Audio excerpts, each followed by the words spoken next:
Saludos, bienvenidos al canal de Estadística para Adultos, donde vemos diferentes metodologías estadísticas usadas en la investigación agropecuaria.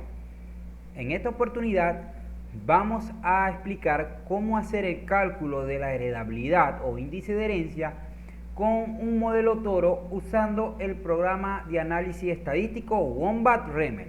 Así que vamos allá. Vamos a recordar que es un modelo toro, aunque ya lo hemos explicado en muchos videos, así que lo voy a hacer en una mención corta aquí. Recordemos que un modelo toro es un modelo estadístico lineal que nos permite estimar los DEP o los PTA de un grupo de reproductores usando la información de sus hijos, es decir, de su progenie. Vemos una ecuación muy particular de un modelo mixto, donde tenemos un vector de datos, matriz de incidencia de efectos fijos, un vector de parámetros conocidos para esos factores que son fijos, matriz de incidencia para el factor aleatorio, un vector de soluciones desconocidas para los DEP o PTA de todos los reproductores y un vector de residuales.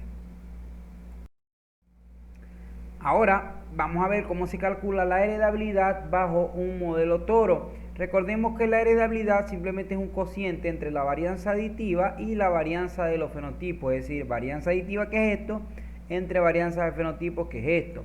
Recordemos que la heredabilidad indica en qué porcentaje se transmite una característica de padres a hijos, es decir, en cuánto porcentaje se hereda un carácter. Ahora sabemos que la varianza entre toros es un cuarto de la varianza aditiva, por eso 4 por varianza entre toros, que es esto que está aquí, es esto que está aquí, que es varianza aditiva, y la varianza fenotípica es la suma de los componentes de varianza, es decir, varianza entre toros más varianza de los residuos. Ahora, si queremos calcular esto que está aquí, que es el coeficiente E cuadrado o coeficiente de proporción ambiental, tenemos que hacer un cociente entre la varianza ambiental total y la varianza fenotípica. Ya sabemos que la varianza fenotípica es la suma de los componentes de varianza y la varianza ambiental es la varianza fenotípica menos la varianza aditiva. Pero sabiendo que varianza fenotípica es la suma de los componentes de varianza, se pone esto menos 4 veces la varianza entre todos, que es varianza aditiva. Y esta sustracción, es decir, varianza fenotípica, que es esto, menos varianza aditiva, que es esto, nos va a dar la varianza ambiental. Ahora vamos a ver cómo se estiman los componentes de varianza a un modelo toro con una vía de clasificación, es decir, donde el único factor fijo es el intersecto y el único factor random o aleatorio es el reproductor. En estos modelos toros tenemos reproductores que tienen varios hijos y estos hijos generan datos con los que usamos para estimar los componentes de varianza. Estas fórmulas que vemos en pantalla son estimaciones de máxima verosimilitud para los componentes de varianza entre toros y el componente de varianza residual. Ojo, esto es un caso balanceado y lo pongo aquí, es decir, caso balanceado, ¿ves? ¿Qué quiere decir esto? Que estas fórmulas solo son válidas cuando todos los reproductores en la data tienen el mismo número de hijos. Si eso no se cumple, estas fórmulas ya no son válidas, sino que se utilizan otras que nos vamos a mostrar en este video.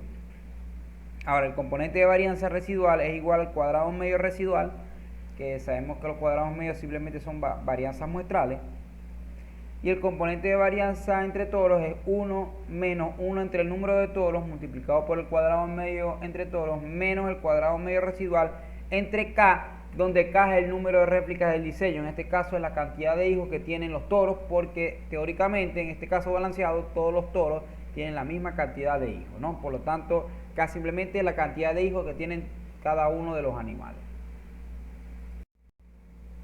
Ahora vamos a ver cómo se calculan los cuadrados medios. Estos cuadrados medios simplemente son un cociente entre la suma de cuadrados y los grados de libertad para un determinado factor. Para el residual, obviamente, es un cociente entre la suma de cuadrados residual y los grados de libertad residual.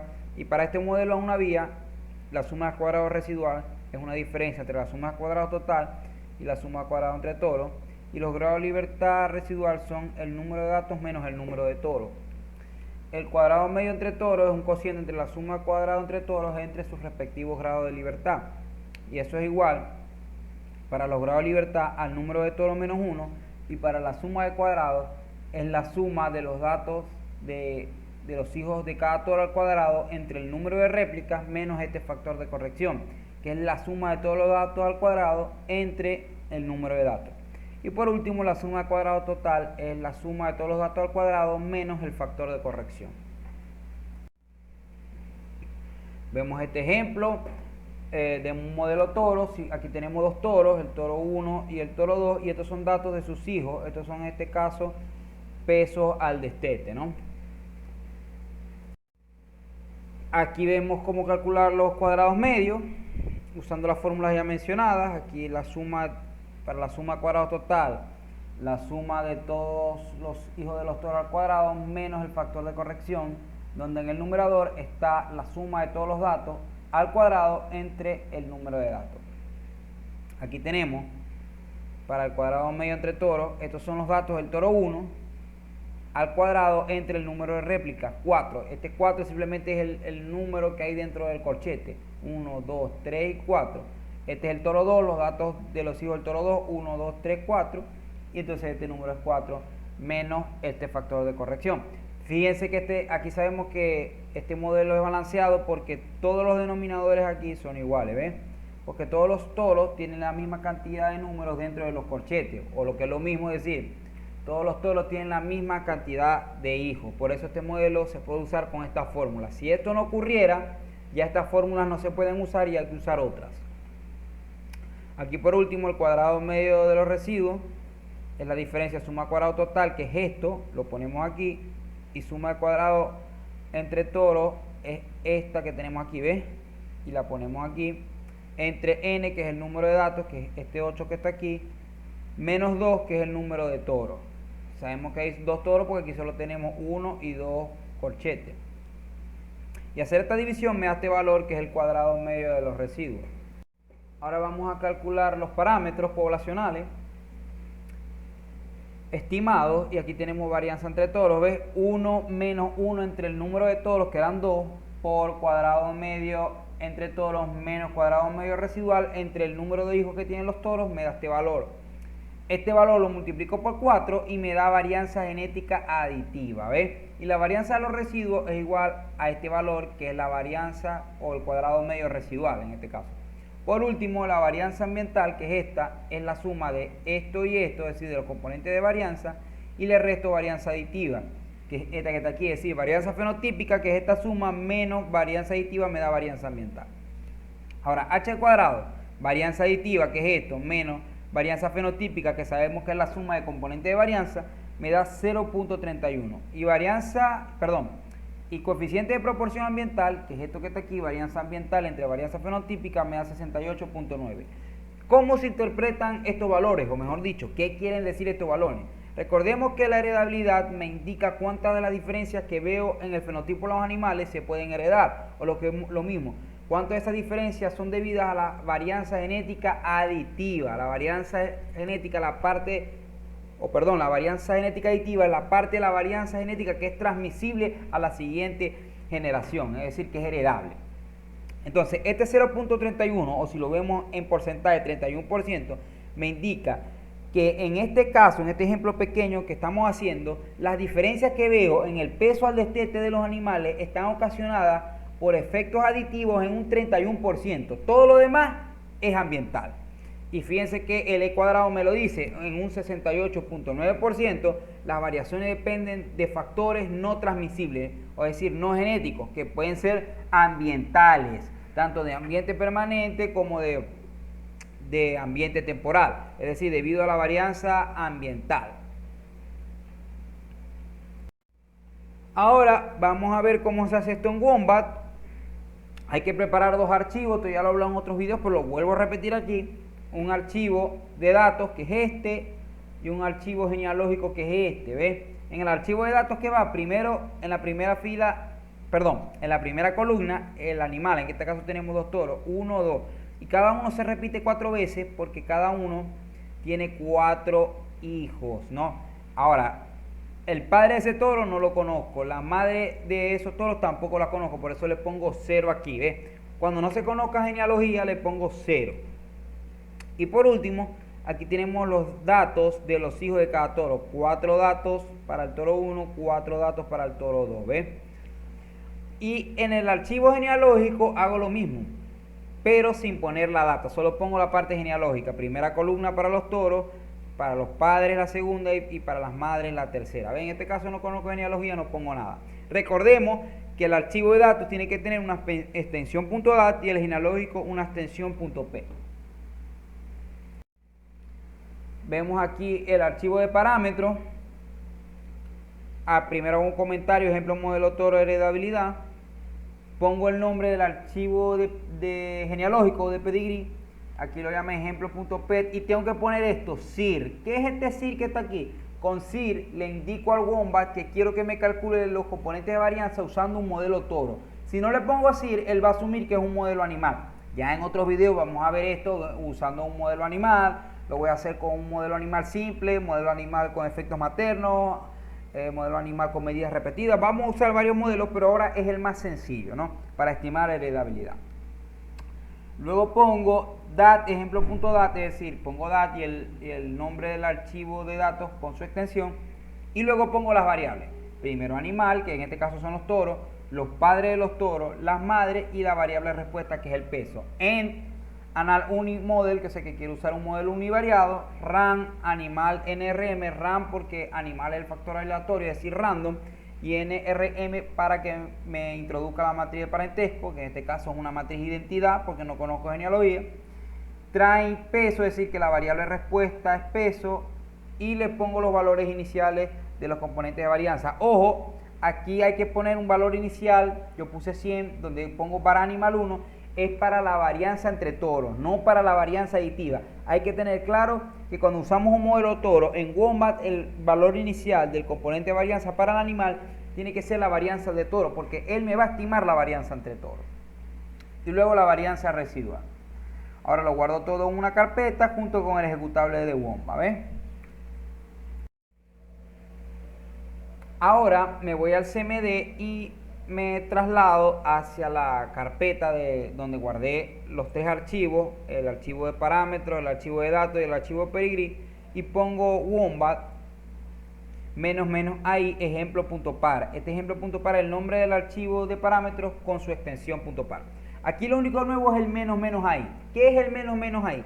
Esa opción le indica al Wombat que calcule los componentes de varianza usando el algoritmo de la información promedio, que es un método matemático, Quasi-Newton-Raphson iterativo, que es muy eficaz para calcular componentes de varianza. ¿Qué es lo que pasa? Que yo en mi ejemplo manual no usé un algoritmo de información promedio, usé simplemente las fórmulas clásicas que vienen del sistema de ecuaciones, o sea, la DPG del sistema de ecuaciones de máxima verosimilitud, que viene de derivar el logaritmo natural de la función de verosimilitud. ¿Qué es lo que pasa? Que esas soluciones para el caso balanceado son exactas, y un AI me tiene que llevar a esas soluciones aún con parámetros iniciales que no son tan buenos, porque es un sistema de ecuaciones lineales prácticamente que está resolviendo, ¿no? Entonces, en este caso, ese algoritmo iterativo me tiene que dar soluciones casi idénticas, por no decir idénticas, a lo que yo calculé manual, y vamos a ver qué es lo que nos da el Wombat. Bueno, fíjense que aquí él hace los cálculos, aquí dice iteración AI, y aquí va calculando el logaritmo natural de la función de verosimilitud restringida. En este video no muestro cómo calcularlo, en otros videos lo tengo, así que pueden ir a esos videos y checar. Aquí calcula la norma del vector gradiente, este valor que está aquí, la escala de Cholesky, el decreto de Newton, la suma cuadrada de los residuos, los autovalores para la matriz de información promedio. Bueno, en otro video tengo que explicar más o menos cómo funciona este algoritmo, pero aquí simplemente vamos a comparar los resultados, ¿no? Entonces nos vamos a lo que nos interesa. ¿Qué nos da el Wombat, no? Nos vamos para donde dice Sum Estimate. Aquí, ¿ve? Aquí es que me da la solución de los componentes de varianza, ¿ve? Le damos doble clic ahí y me tiene que traer para acá. Ahora vamos a ver. Aquí dice estimaciones para las covarianzas residuales, ¿no? Y aquí dice matriz de covarianza. Aquí tenemos 1432.3, idéntico a lo que nos dio manual. Por lo tanto, lo que hicimos está correcto. Fíjense que aquí el Wombat usó un algoritmo de información promedio y nosotros simplemente usamos la solución de despejar las varianzas en el sistema de ecuaciones de máxima verosimilitud y nos lleva a los mismos resultados porque este es un caso balanceado, ¿no? Vamos a ver aquí donde dice estimaciones, esto es para aquí para la varianza entre toros. Aquí está 120.44, idéntico a lo que calculé manual, por lo tanto está correcto. Por último, él me estima la varianza fenotípica, es decir, me suma, hace una suma de los componentes de varianza y me da esto que está aquí, ¿ves? Pero fíjense que aquí usando bomba yo puedo calcular con un modelo toro fácilmente estimaciones de máxima verosimilitud para los componentes de varianza. Ojo, esto es porque esto es un caso balanceado sencillo. Ya vamos a ver más adelante en otros videos que en un modelo animal obligadamente tenemos que usar métodos iterativos, métodos numéricos iterativos, porque esto solo se puede hacer en este modelo sencillo, ¿no? Vamos a ver después en otro siguiente video con modelo animal, en estimación de heredabilidad usando modelo animal, que esto hay que usar siempre iteración numérica para llegar a los componentes de varianza y tiene una explicación que vamos a dar posteriormente. Bueno, recuerden darle like al video, suscribirse al canal y compartir para más contenido. Hasta la próxima y saludos.